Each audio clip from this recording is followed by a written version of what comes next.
Rebecca, good to see you. Thank you so much. Set the scene for us. As I see, clearly, I believe you have on some protective vest on you, and there's already a scene behind you. Tell me about that. Yep. Right now, things are fairly peaceful, and it's only 10:30 in the morning here. I suspect things will pick up and more protesters will arrive come around noon or later. Yesterday, we saw a lot more tension between protesters and counter-protesters, those in support of Rittenhouse, of course, and then the protesters who were calling the two killed by Rittenhouse heroes and saying that they wanted justice for those two individuals. Rebecca, when did you get there to Kenosha? I believe Monday. You were there. Okay, you've been there since Monday. Okay, so you've been there a few days. And have you noticed at night that a protest presence picks up as the night progresses, or no? It's trying to. And I've been around these situations. Primarily, I've covered unrest in Minnesota, where I'm from, with the George Floyd incident. There's an energy here where these are individuals looking for trouble.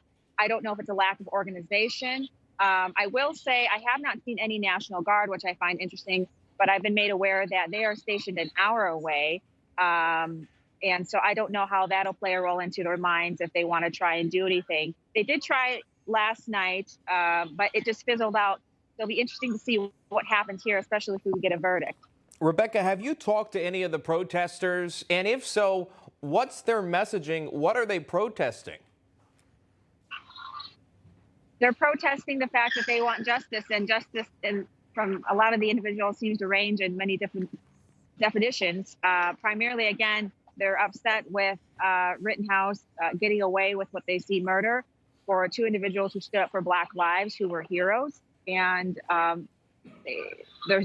lot of them say they're done protesting. So I don't know what that means. What are they looking to do next?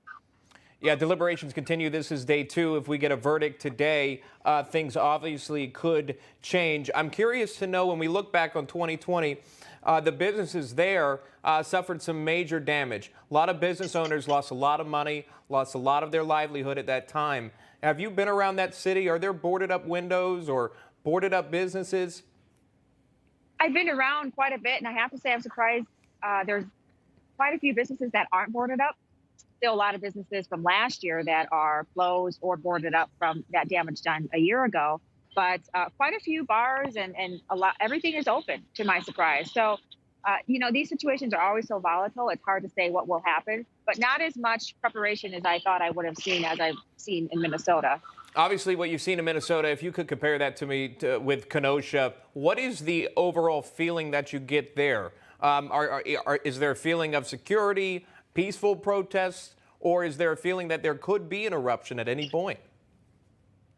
It's the feeling that there could be an eruption at any point. I like to call this the waiting, because it's so unpredictable. Yesterday, it was unpredictable.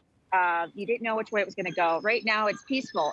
I feel safe. I think people feel safe, but anything can happen at any moment. I will say, an hour ago, a counter-protester arrived with a rifle, and that kind of caused some hoopla, and he was escorted away by police.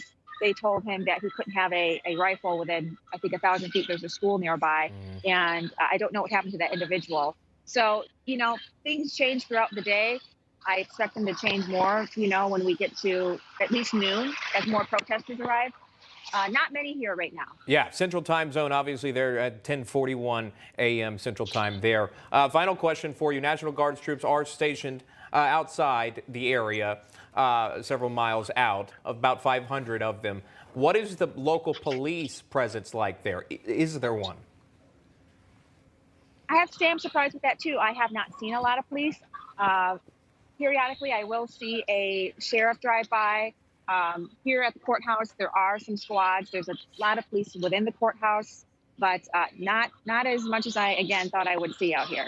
You just watched Newsmax TV, America's fastest growing cable news channel, now in more than 70 million homes. You can get Newsmax TV on your cable system or check your cable guide. And if your system doesn't carry Newsmax, call them, tell them you want Newsmax TV, because we're real news for real people.